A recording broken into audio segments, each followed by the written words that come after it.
We're Cheryl and Ben Coles. We've been camping together for over 35 years. A few years ago, we started doing video reviews of Ontario provincial parks to help people when researching places to visit. We hope this helps you in deciding where to have your next camping adventure. Now let's go camping with the Coles.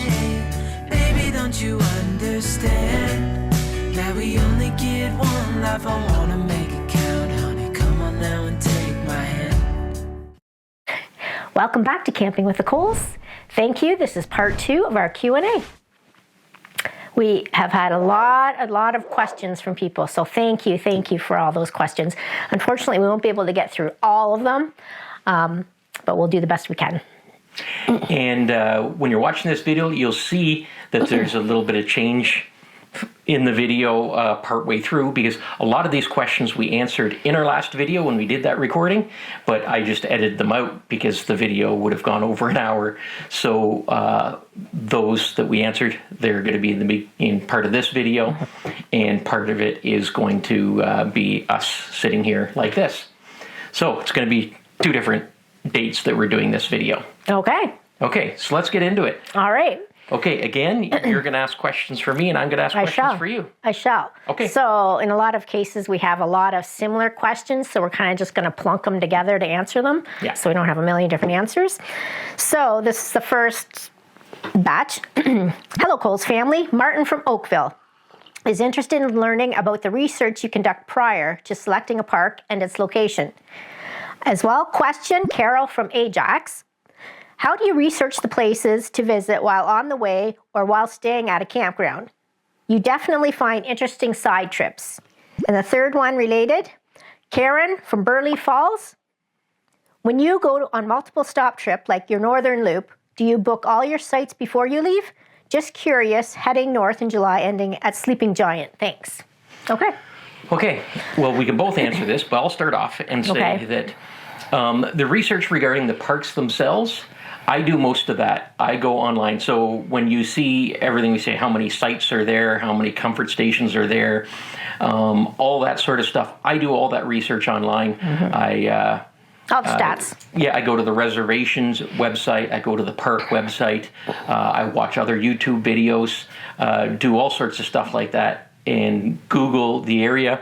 I will Google things to do around, things to do around Emily Provincial Park, and a whole bunch of things will come up. And Cheryl and I will then discuss about things that we want to do. And a lot of this is mostly your summer gig, or your winter gig. Yes. Yeah, you do this like in the winter when things are a little bit quieter and we're not racing from place to place to place, because there wouldn't be as much time to be doing all this research. I don't know how YouTubers do it when they're putting out a video a week year round. No way. I like the winter time when I have a chance to sit down, spend some time, do my research, get everything set so we are prepared and ready to go for the next camping season. Okay, so what do you do? Well, I'm still the paper person as opposed to tech. Now, back in the day, I can't remember when this was, but we had these great provincial park maps, and they have everything with their phone number, when they're active, and all the different things that they have in the park.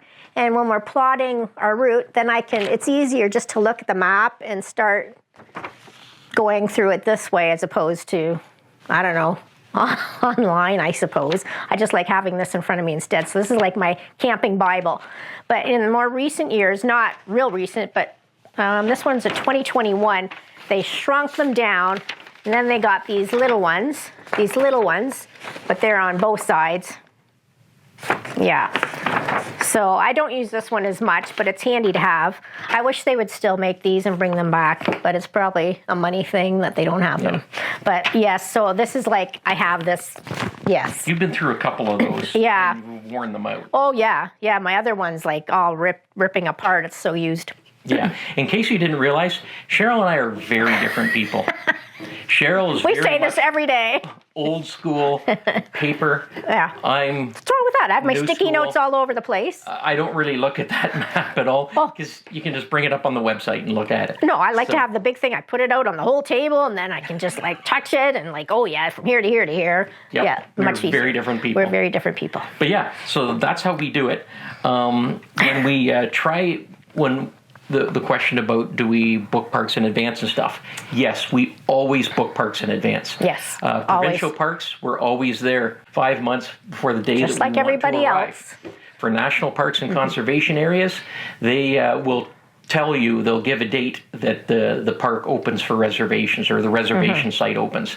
So you never know what that is from year to year. You got to check in like January for each individual park, national park or conservation area, and they'll tell you when it opens up. And the day that it opens up for the entire season. Yeah, so that's what's different between provincial parks and them. Yeah. If you can book all your things at one time. Right. And so whenever that date is, we find out, and we are on that date, and whatever time they say, which is usually 8 a.m., we're on there.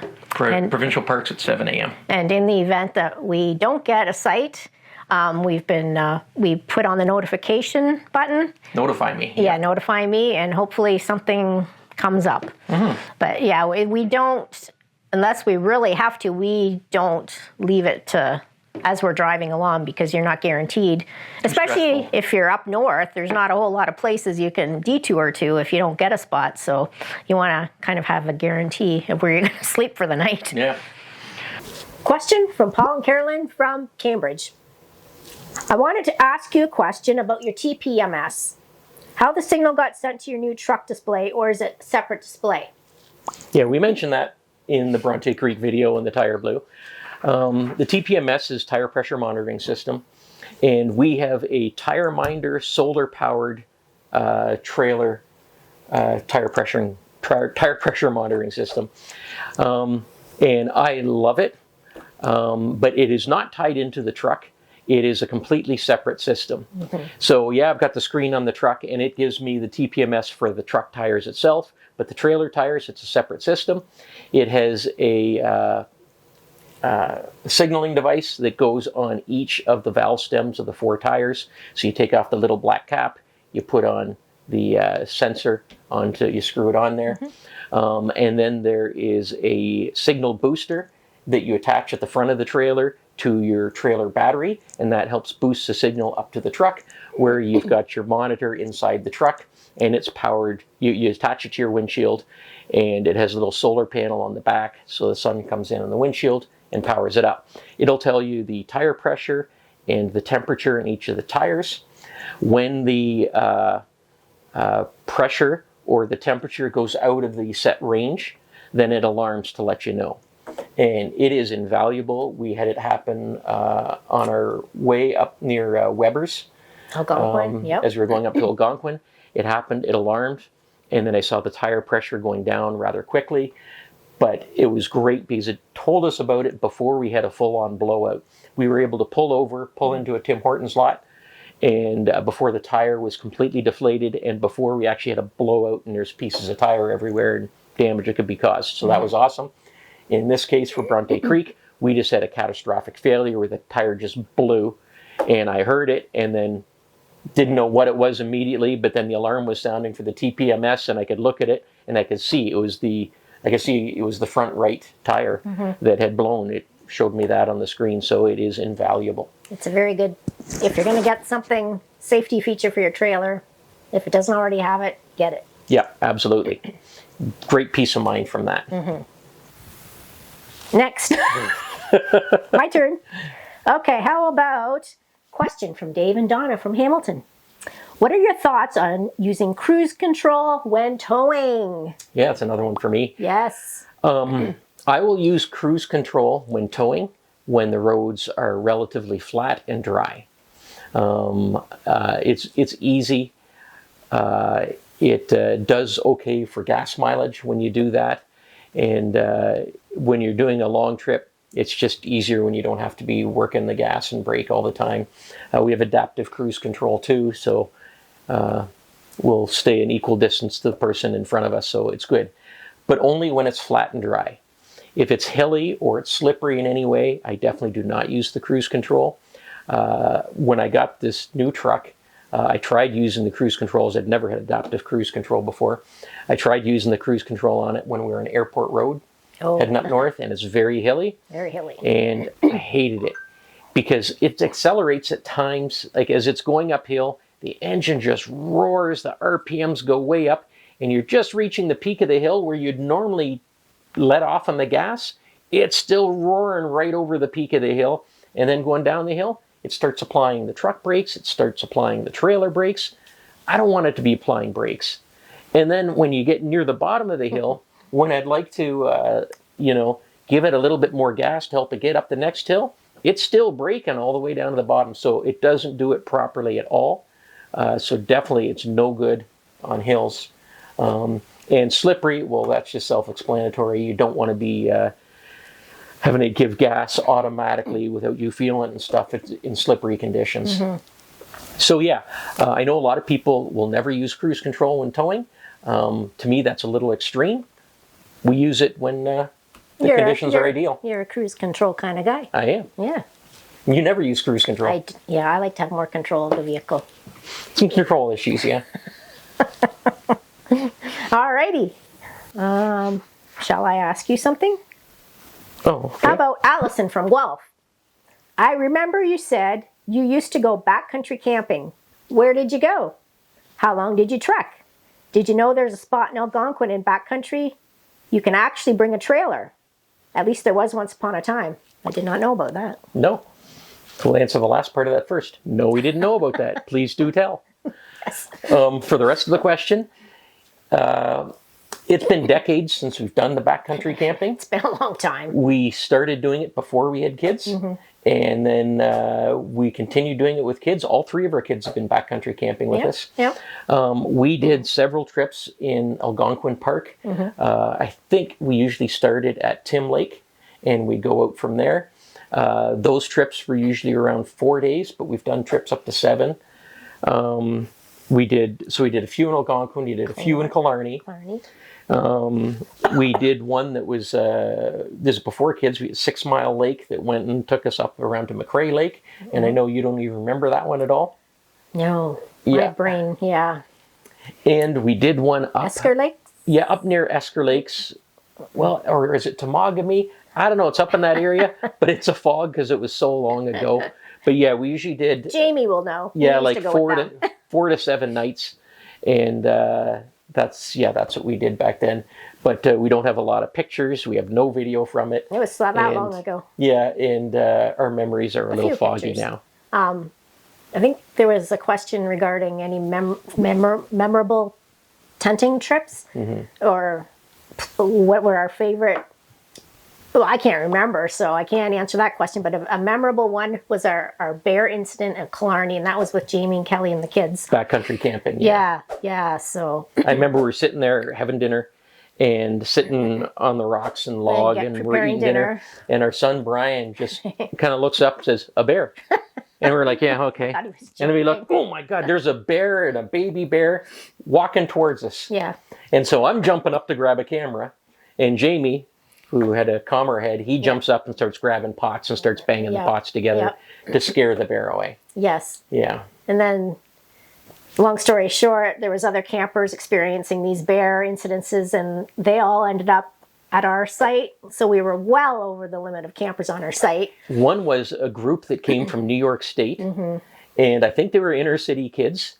They came back to their campsite and saw their food barrels were taken, and food was strewn about, and they came to our site and said that they were robbed by river bandits. There's a secret hidden down the Mississippi.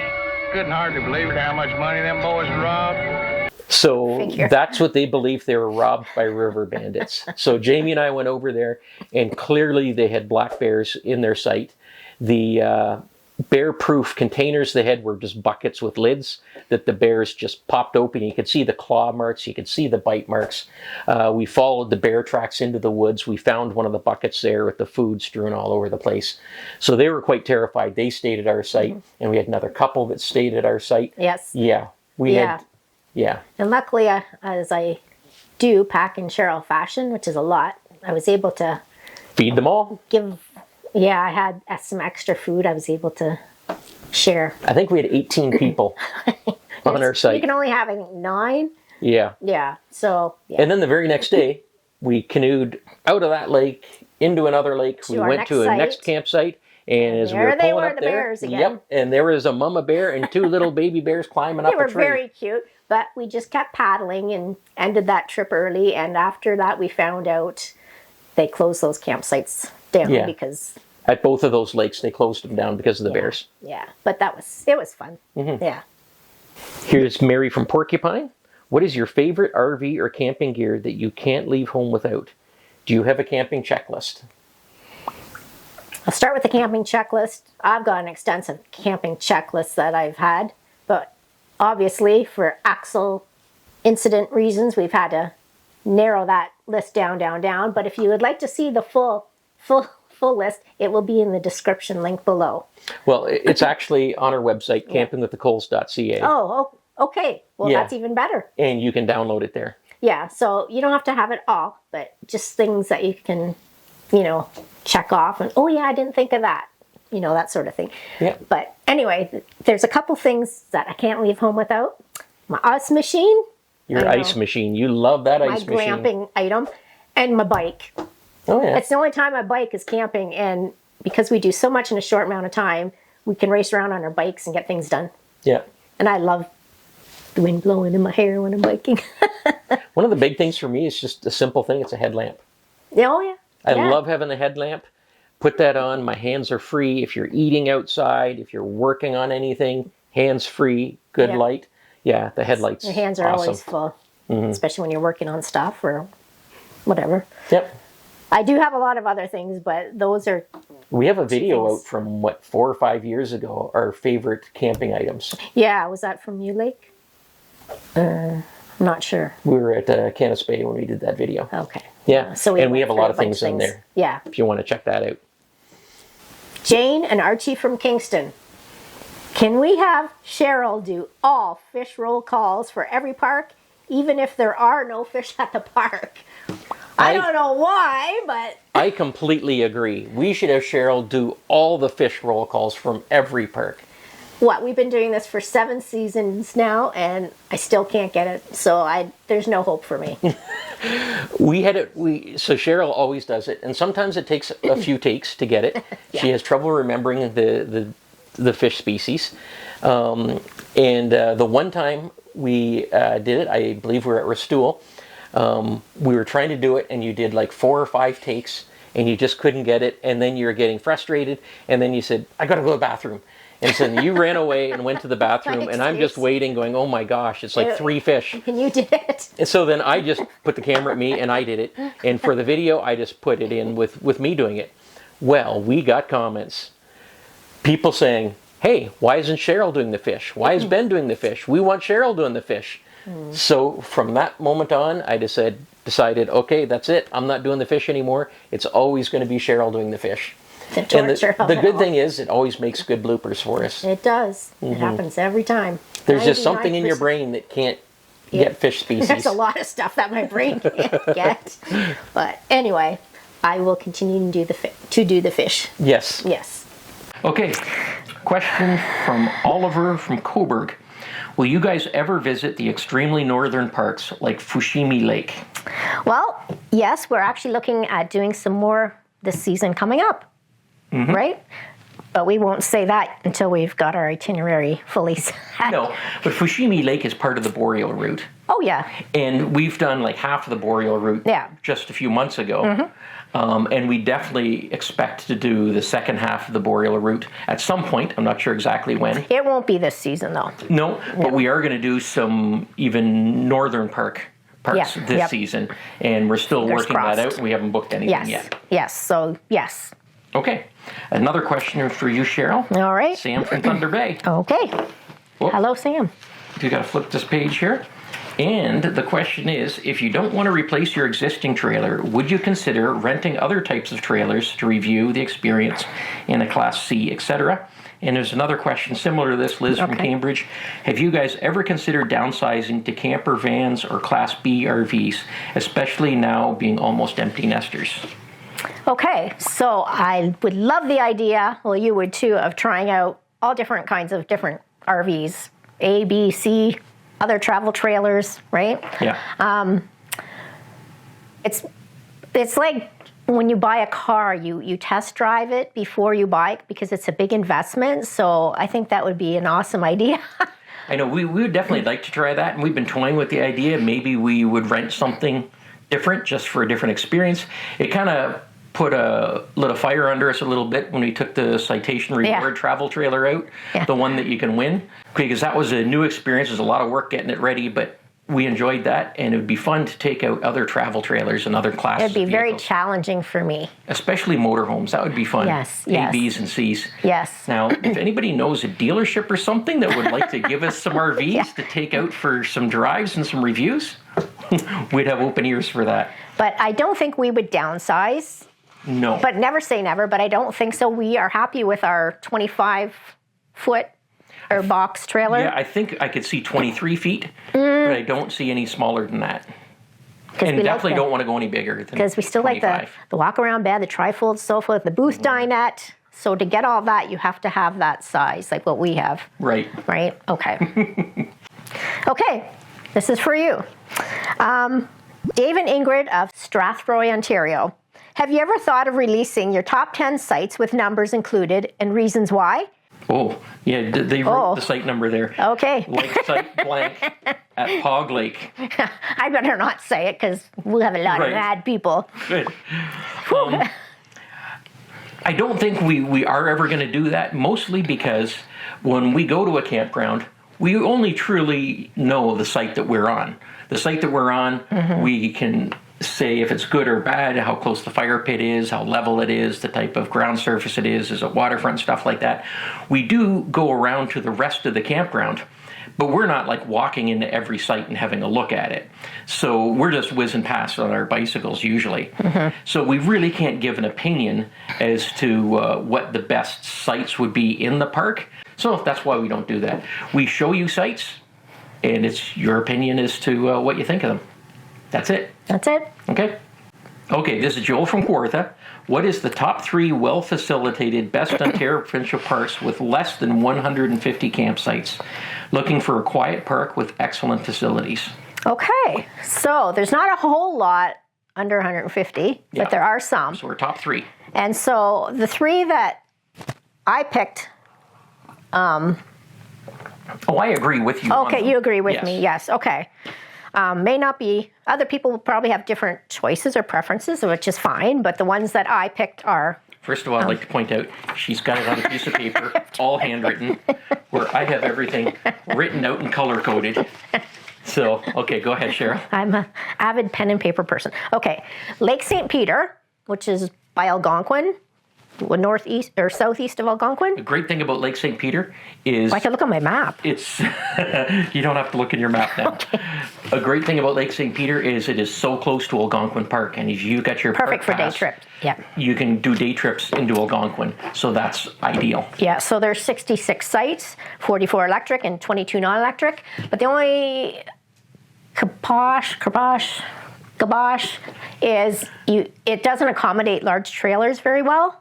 It's more tenting and small trailers, like the odd one. Like we did get in, but it was a little tricky. It took some maneuvering. Yeah, we got in. Yeah, so you have to really look and see what sites are available for your size of trailer. But it's a nice little park. Next one we did was when we were just at Ivanhoe, and that's our northern one.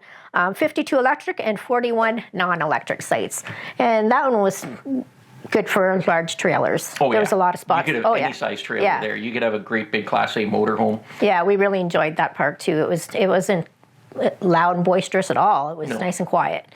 Yeah. And easier to get into because it's so far north. Yeah. So that was a good one. It's about 8 hours. And the other one we picked is Bonachere, and that's again by Lake St. Peter. Loved Bonachere. 85 non-electric, 42 electric, so 127. Sorry, but that was another good one. It's got everything you need there. Yeah, I love that park because everything is in the well maintained, all together there. You got the visitor center. You store everything's there. Yeah, you've in got the hub. A little borrow book library. You've got your climbing kayak, equipment rentals there. Playground, volleyball, and it's got a wheelchair thing to the beach, and everything is right there. Yeah, it's a cute park. Yeah, it's very nice. Yeah, so those are our 3 picks. Yeah, there we go. Okay, good. Mary from Huntsville. I've seen others ask in the past about what you do for meals, and Kelly's feature in the videos is appreciated. I do hope, though, that you might satisfy the curiosity of some of us who seem to truly wonder what the Coles do for meal planning before a trip, and what you have for quick, simple, and easy meals that allow you so much time to do the fun things while camping. I'm not going to read the rest of it, it's long, Okay. but meals. All right, so I kind of wrote down a list here because I didn't want to forget. Oh, where do I start? So yeah, we're pretty quick and basic, especially nowadays because we're so busy checking out the parks and talking to everybody. Like, we don't have time. Half the time our meals get delayed substantially just because when we visit with everybody. So we want to have stuff that's easy and quick. So for example, breakfast. Okay, so simple stuff for breakfast. Ben? I have a bowl of cereal. He's done this all his life. Cereal is his meal. I would eat it for every meal if I could, if she'd let me. Yeah, I so love cereal. he's a cereal. Otherwise, we'll have like oatmeal, yogurt with berries and granola, banana bread, pre-cooked hard-boiled eggs, bananas,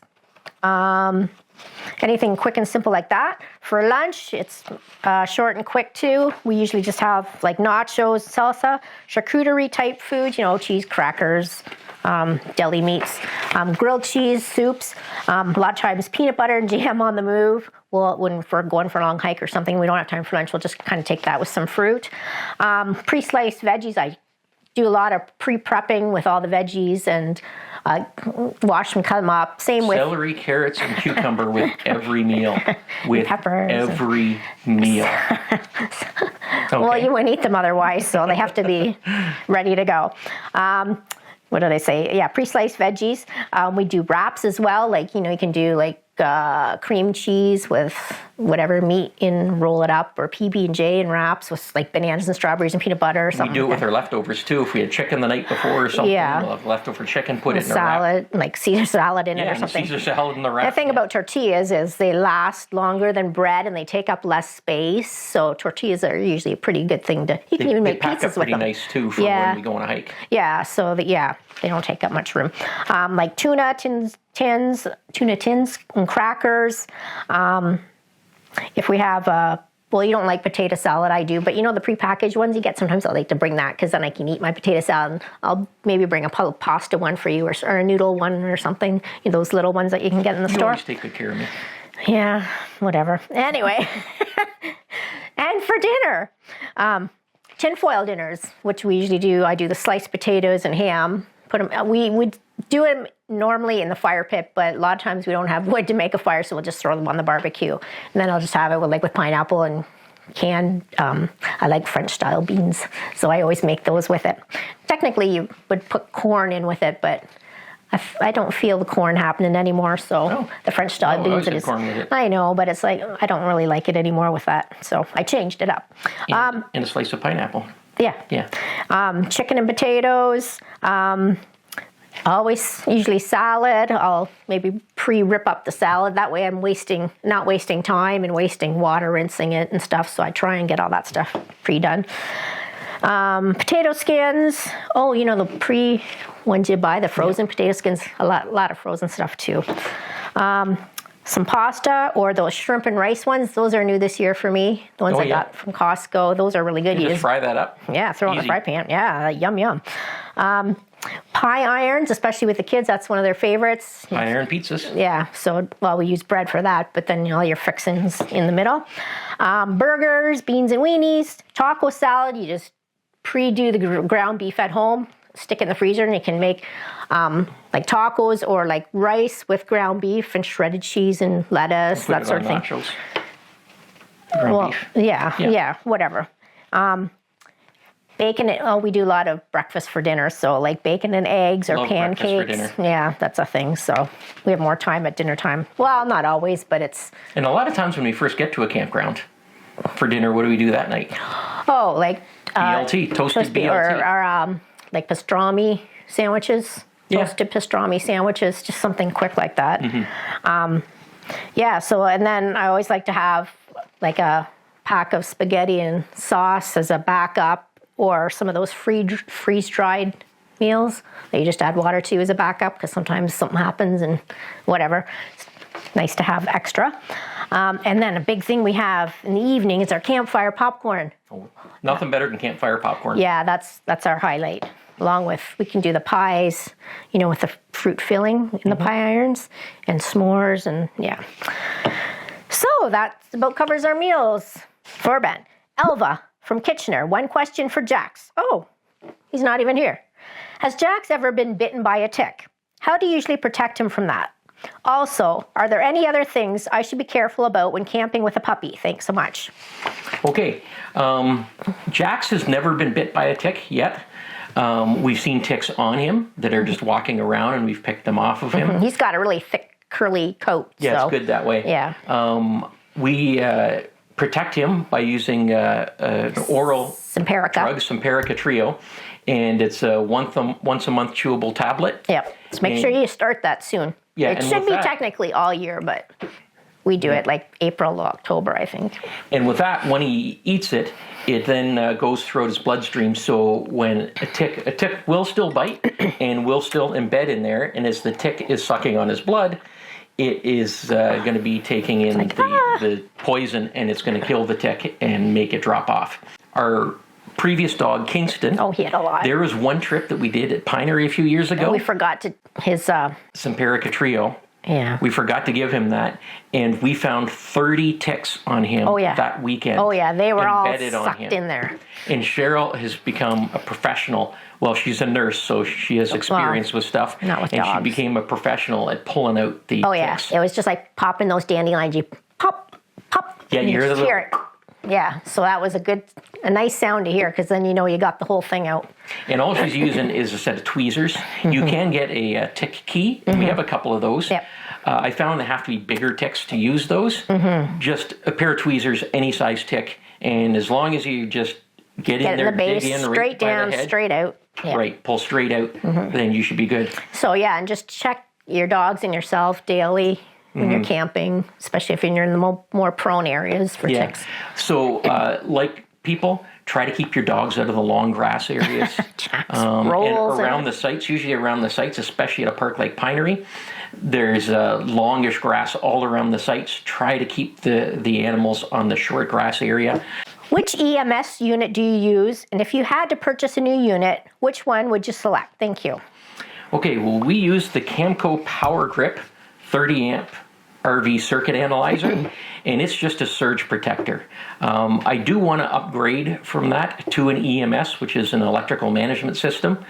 A surge protector just protects against surges. So if there's a spike in the electricity, it's going to protect your trailer from getting the electronics fried in it. And that's all we have right now. An EMS, it is an electrical management system, and it protects from so many other things. It protects from high voltage, from low voltage, from surges, of course. If something is going funky in the electrical pedestal, it will just shut off power, so nothing is going to go badly to your trailer. So an EMS is a better system. Is it called a watchdog or something with that dog's face on it, with the bulldog's face on it? Yeah, those seem to have pretty good reviews. So we probably will move to that eventually. But in the surge protector, if you do get the surge, that surge protector is then toast. It's not good anymore, and you have to get a new one. So we've gone 15 years now, and never had a surge in our surge protector. Actually, we didn't have it for 15 years. No, we didn't. We didn't have it for the first many years. But yeah, we've never had a surge, so we haven't had any issues with it then. And probably when I have to replace it after a surge, I'll upgrade to an EMS. Yeah, because electrical systems aren't like the greatest at parks. You never know what you're going to get. Yeah, so you like a want box of to, chocolates. you've got an expensive trailer, you want to protect it, you don't want to fry your system, so it's best to have one of these, either surge protector or EMS to protect your investment. Again. All right, Julie from St. Catharines. What happened? Oh, are we going to do this? What happened to Ben's kayak? That has to be an amusing story. Okay, I'll finally tell Everybody's you what happened to the asking. kayak. Yeah, I get asked this so often. So, you may notice one of our kayaks disappeared for a while when it wasn't there in the videos. And then I eventually got a new kayak and a better kayak that jacks can fit in, which I love. So It was meant to be. you'll probably notice that in our videos from this past year, from 2025, when the view is out the window of the truck, you'll see ropes in there going to the hood of the truck. And you've never seen those ropes before from previous year's videos. Well, that's because in the past, what I would do, I have a kayak racks on the cap of the pickup truck, and I put the kayaks up there, and I strap them across from side to side, and I'd put a strap near the front and a strap near the back of the kayaks, and that's all I had on there. I used ratchet straps. I'd ratchet them right down, and real good. Never had an issue. It's been over 10 years. Oh, it was good. Never had an issue. The straps were getting older. The ratchet parts were getting a little finicky, a little corroded and stuff. But me, I just kept on using the same ones. And then we were traveling down the road one day, and I saw a flash of orange and red in my side view mirror, and then did a quick shoulder check and saw the kayak Pirouetting off the back. yeah, bouncing down the road. So it flew off the truck. Luckily, it didn't hit the trailer at all. Landed on the road behind us. And then there was a great big F-250 behind that ran over the kayak. So I think when the kayak landed, it was okay. Yeah. But then the F-250 ran over it. That was And the end. it was it didn't do any damage to that truck. And luckily, it was a good driver because he just drove straight over it like there was nothing there. But it completely destroyed the kayak. And I felt like a fool as I pulled over and ran out and had to grab the kayak and drag it down the road. And then we just put it right in the back of our, In the right into our trailer. yeah. I didn't want anybody seeing that all mangled kayak on the roof. And I don't know how I would have strapped it down. Turns out that the ratchet gave way on the front strap. So, but lesson learned, you should have a backup. Right, Cheryl? That's my motto. Always have a backup. Have a backup way of securing it. Plan So B. now I still have them strapped down front and back, like across the width of them. And now I have ropes going to the front of each kayak that go to the front of the truck. It's actually, I have little straps that I purchased that you attach underneath the hood. And when you want the straps, you just open the hood, pull out the strap, and you can hook up your ropes to that. And then I have it strapped down at the back too. It just goes down and under the trailer hitch. So that's the story of the kayak. It's not all that exciting, but it was pretty embarrassing watching it bounce down the street and then get completely So bad. trampled by a pickup You truck. don't want to have that happen. But we are so fortunate. We are so lucky that nobody got hurt because that's a very dangerous situation. And I was embarrassed to talk about it because it is a dangerous situation and I should have known better. I should have been better with the way I did it. And over the years, people have asked me, how do you secure the kayaks on the roof? And I've never wanted to give them the answer because I know that I wasn't why. doing it the best way. And I should have been doing it the best way. So I think I'm doing it the right way now. Okay, here's the last question for this one. Okay. Sean from Ottawa. I was rewatching some of your older videos and saw one where you rated Canis Bay Lake a 9.5, and there was a discussion between the two of you about how you will likely never find a 10. What things would make a campground a 10 for you guys? Okay, so I don't think we'd ever rate anything a 10 because it's difficult. Say we went to another park that we haven't been to before and it checked everything off our list. Yeah, you don't want to rate something a 10 because you might find a park that's even better, and you've already rated something a 10. We have to give it a little leeway. Yeah, so so that's why we probably won't rate anything a 10. We love Canis Bay in Algonquin. We gave it a 9.5. That's the best we've seen so far. But you know what? We've just explored mostly Ontario. We haven't traveled that much and don't have that much experience. I have to say, there's got to be better parks out there than that. So we don't want to give that a 10 and then all of a sudden find a park that is markedly better than that. Then what do we do? Say, well, whoops, we already gave that a 10, so that's why. And we love our trailer like crazy, but we wouldn't give it a 10 No, because there's room for improvements in that as well. Absolutely. Right? So, yeah. the only thing I'd give a 10 is you. What's that? You're the only 10 I see. You must be from Tennessee because you're the only 10 I see.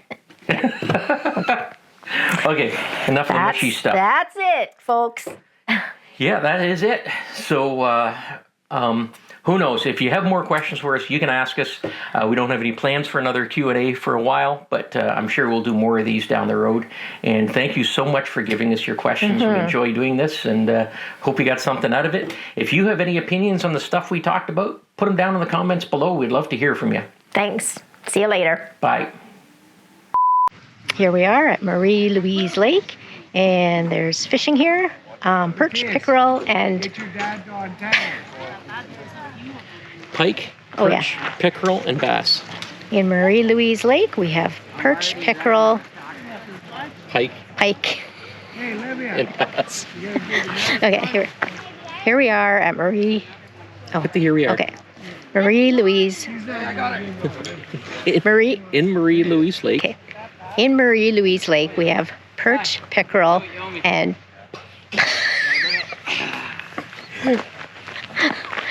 hang on. Here we are. Here we are in Marie. No, in Marie Louise Lake we have pike,